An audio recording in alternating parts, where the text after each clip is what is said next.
trying to record a YouTube video when there's so many cars.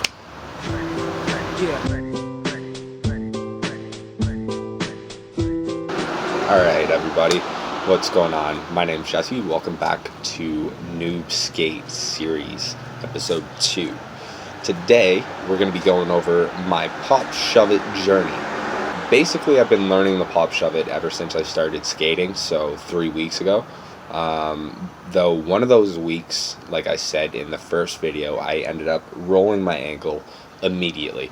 I wasn't very comfortable on the board, and I kept turning my shoulders too much. So eventually I just landed and my ankle folded. It made a loud cracking sound. Wasn't very pleasant. So we spent about a week off the board, came back, we learned some ollies, and learned the no comply 180 because this trick has just terrified me. I've had some bad experiences with it. Even while learning this, even while learning for this video, so many bad experiences with the Pop Shove-it. From primos to popsicles.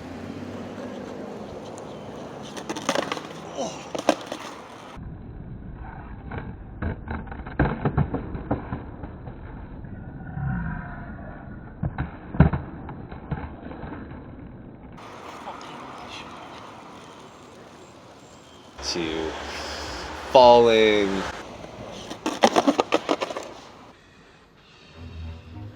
What you doing down there?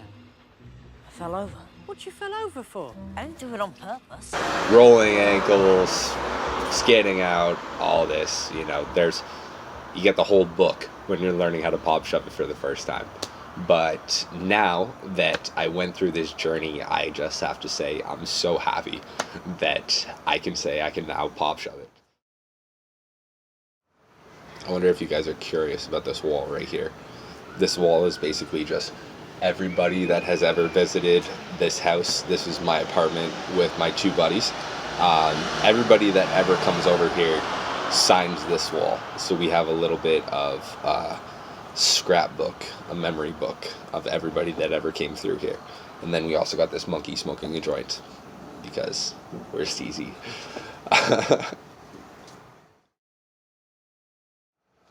Alright, now starting off this video, what you're gonna see is my attempts when at this point I've never tried to land it even stationary. I just always attempted it while moving.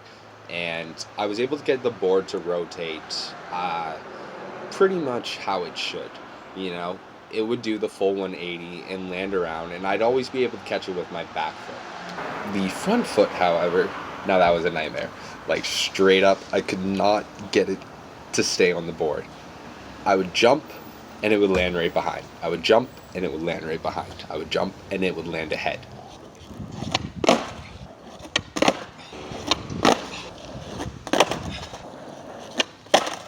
I just couldn't commit it because I always felt that the board was just going to shoot right out there. Because I always just felt that the board would just boop and I'd land on my ass, right? So eventually I went back to stationary.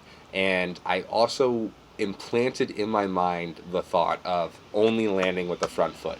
Because I never had a problem landing with the back foot. As you can see from the earlier videos, it was always fine. And the rotation of the board was good. So I knew that my flick was fine.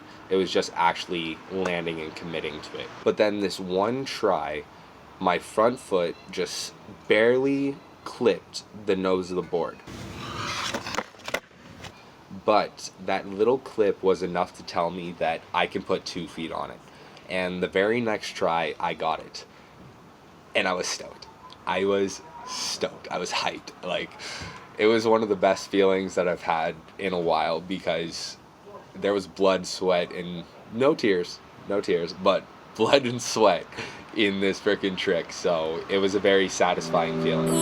I know that you, I know that, I know that you, I know that, I know that you, I know, I know that you, I know that.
much, man.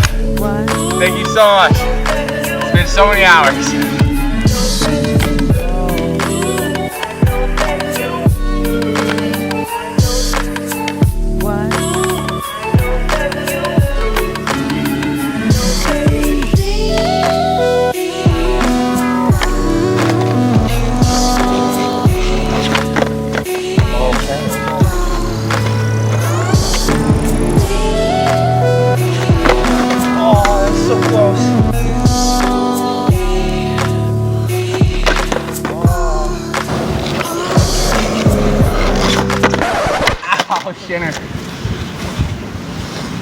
Oh, that one hurt.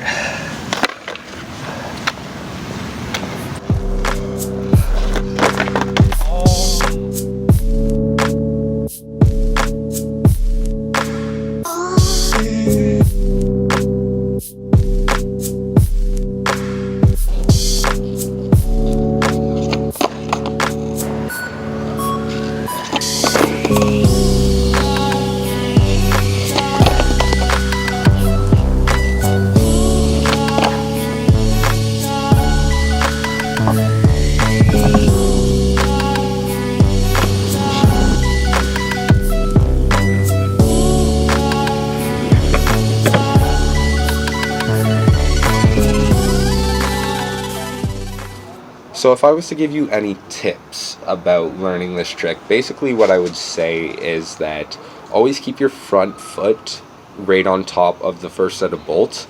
I find that if it's too far back in the middle of the board, then it'll like rotate, almost a kickflip kind of motion. It'll get that type of rotation, and you'll land primo or in a dark slide kind of position, and you can't roll away from it. And landing primo, you'll learn as a skateboarder, like absolutely sucks. You go whoop, and the board just falls and you fall on your ass, you know.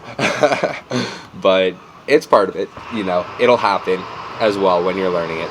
But if you keep your front foot there, it leaves it level.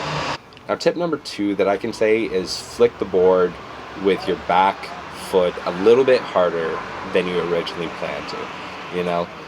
I was finding that when I started trying it while moving, the board wasn't getting the full 180 rotation. It was more getting like a 150 rotation, and I landed kind of sideways, and I couldn't really roll away. And I just found that I had to think about flicking a little bit harder.